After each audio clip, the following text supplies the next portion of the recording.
Commentaires importants sur les événements décrits dans Space News 82. Bonjour. Merci d'être ici avec moi une fois de plus. J'espère que vous allez très bien aujourd'hui. C'est Marie, bienvenue sur ma chaîne. Ces informations peuvent être considérées comme de la science-fiction ou comme le spectateur le voit le mieux, et je les publie uniquement à des fins de divertissement. Cependant, je prends mes informations très au sérieux, et pour ceux qui ont des yeux pour voir. J'écris ceci le matin du 1er juin 2025. Après avoir publié un épisode important ou controversé de Space News, il m'arrive parfois de recevoir des retours de mes spectateurs car mon équipe de collecte d'informations CIC attire mon attention dessus. Donc, je dois clarifier quelques points pour éviter les malentendus et les idées fausses. Tout d'abord, nous n'avons pas pris le Viera andromédien par la force.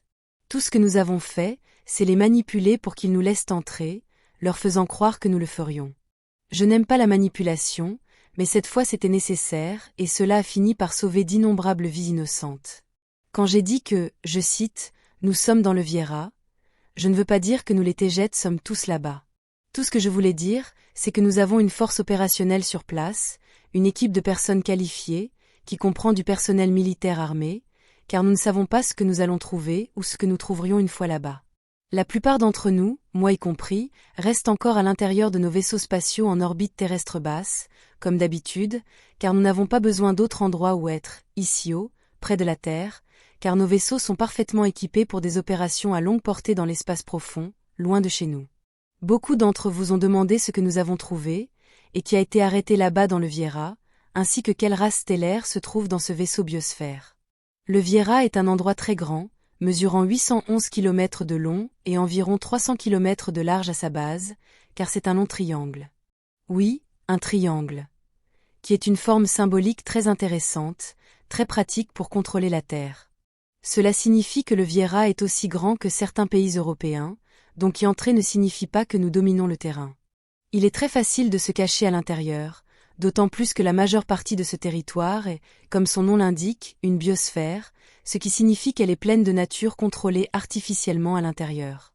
Le vaisseau est andromédien, et autant que je comprenne, les Arcturiens d'Isliantiplex l'ont construit pour eux, ou du moins ont aidé à le faire. Bien que le vaisseau soit andromédien, il a été utilisé depuis un certain temps comme un centre multiracial, un lieu de rencontre pour d'innombrables races stellaires, toutes pouvant avoir quelque chose à voir avec la Terre, ou avoir des affaires à traiter dans cette zone. Cela signifie que le Viera bouillonne d'activité, et donc il me serait impossible d'énumérer combien, ou de partager quelle race s'y trouve exactement, car ce serait comme demander à quelqu'un de décrire combien de personnes et de quelle nation se trouvent à New York. Car comme vous le savez, bien que New York soit une ville américaine, c'est un centre multiculturel pour presque tout le monde sur la planète.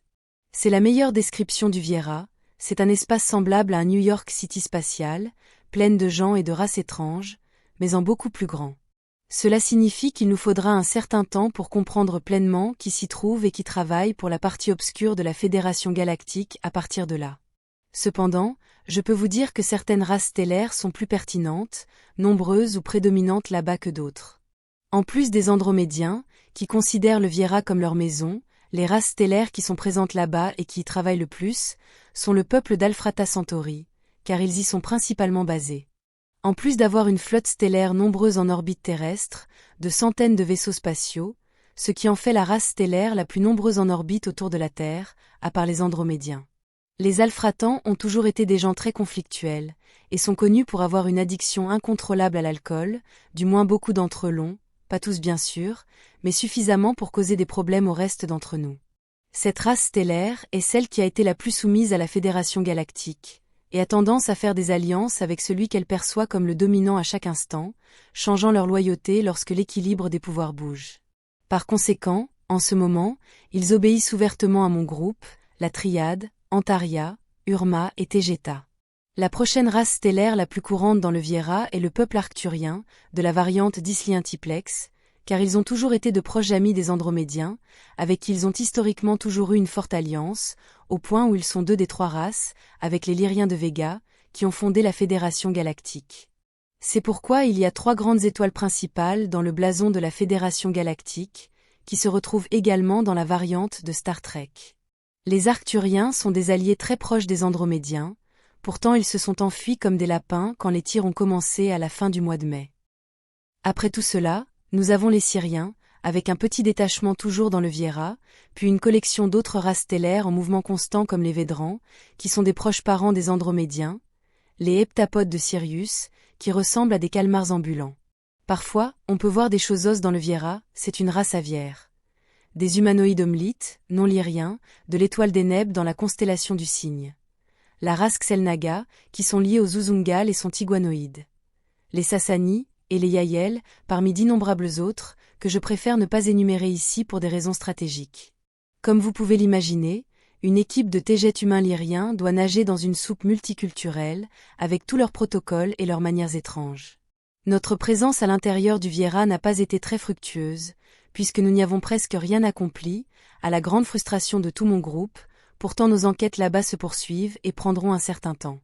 Nous avons réussi à rassembler les représentants désignés de la fédération là-bas pour les interroger. Mais nous savions déjà qui ils étaient, et comme d'habitude, ils ne savent rien car ils ne suivent que les ordres qu'ils reçoivent de Saturne, et quand ils communiquent en retour, ils ne reçoivent la plupart du temps aucune réponse, tout comme ce qui se passe avec le reste d'entre nous. Ces représentants sont principalement andromédiens, avec quelques représentants arcturiens, syriens et alfratans, ainsi que des étortans. À propos de ceux-ci, ils se sont retranchés à l'intérieur de leurs 2 vaisseaux restants, y compris celui endommagé, et c'est comme si l'Alcyone avait mordu un gros morceau de son derrière. Les étortants et leurs vaisseaux sont physiquement amarrés à côté du Viera. Je veux dire, ils peuvent simplement sortir de leur vaisseau et entrer dans le vaisseau biosphère andromédien. Nous n'avons pas eu de contact avec eux jusqu'à présent, mais nous ne pouvons pas aller les chercher et nous ne pouvons pas les toucher car ils sont sous un statut d'immunité diplomatique de la Fédération galactique. Ce qui est le plus irritant dans cette situation avec eux, c'est que nous avons détecté davantage de transmissions codées de leur part, vers l'Antarctique, vers Saturne, et vers Orion. Les Urma ont également détecté des transmissions directes de Saturne vers l'Antarctique, et travaillent à les décoder en ce moment même. Nous n'avons encore arrêté personne dans le Viera, mais les choses peuvent changer à mesure que l'ambassadrice antarienne, Aced Nidia, et ses vastes connaissances en matière de droit spatial progressent aux côtés de notre détachement là-bas, menant leurs enquêtes. Nous ne pouvons pas savoir quelles races stellaires dans le Viera sont régressives, car cela ne dépend pas de races entières, mais de membres douteux de ces races, et cela s'applique à toutes. Certains membres d'une race stellaire peuvent être mauvais, mais cela ne rend pas toute la race stellaire à laquelle ils appartiennent négative. À quelques exceptions près, soyons honnêtes. Nous n'avons pas pris le Viera par la force, nous avons été autorisés à entrer par les Andromédiens, et j'ai donc envoyé 2 équipes enquêter sur ce qui se passe là-dedans. Ils n'ont signalé aucun problème jusqu'à présent, mais continuent à travailler là-bas. Ils sont entièrement équipés, et cela inclut 2 vaisseaux de combat Suzimark 4 lourdement gardés dans les hangars du Viera, au cas où ils en auraient besoin. En ce qui concerne les serveurs de communication et d'Internet dans le Viera, j'en parlerai et j'expliquerai en détail dans ma prochaine vidéo sur l'intelligence artificielle, que je crois essentiel de publier en ce moment. Si tout se passe bien, je prévois de l'écrire pour les vidéos de jeudi et vendredi prochain, mais je peux vous dire maintenant qu'ils ne contrôlent pas l'Internet depuis là-bas, donc ils sont assez inutiles pour nos objectifs. À propos des katas, la dangereuse limace géante de jardin, beaucoup de gens disent que nous devons le ramener sur sa planète. Nous sommes d'accord, mais nous ne savons pas de quelle planète il vient car cette information n'est pas disponible pour nous, du moins pas encore. Déplacer une créature aussi dangereuse est une tâche ardue, donc pour l'instant, il n'est pas prévu de le libérer, or, nous savons qu'il est pratique de l'éloigner de la Terre. Je vous tiendrai informé. Ce sera tout pour aujourd'hui. Comme toujours, merci d'avoir regardé ma vidéo, d'avoir liké, partagé, et de vous être abonné pour davantage. Cela aide beaucoup cette chaîne à grandir. Et j'espère vous voir ici la prochaine fois. Avec beaucoup d'amour et de reconnaissance, votre amie, Marie.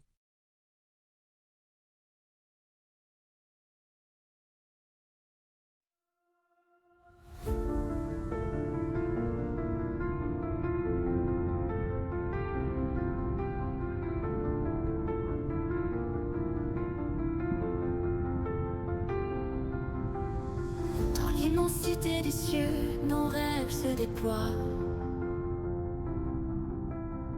Une étoile de nos voeux vers un monde de joie. Chaque lumière dans la nuit raconte une histoire, un voyage infini aux confins de l'espoir. Nous sommes des voyageurs sous un ciel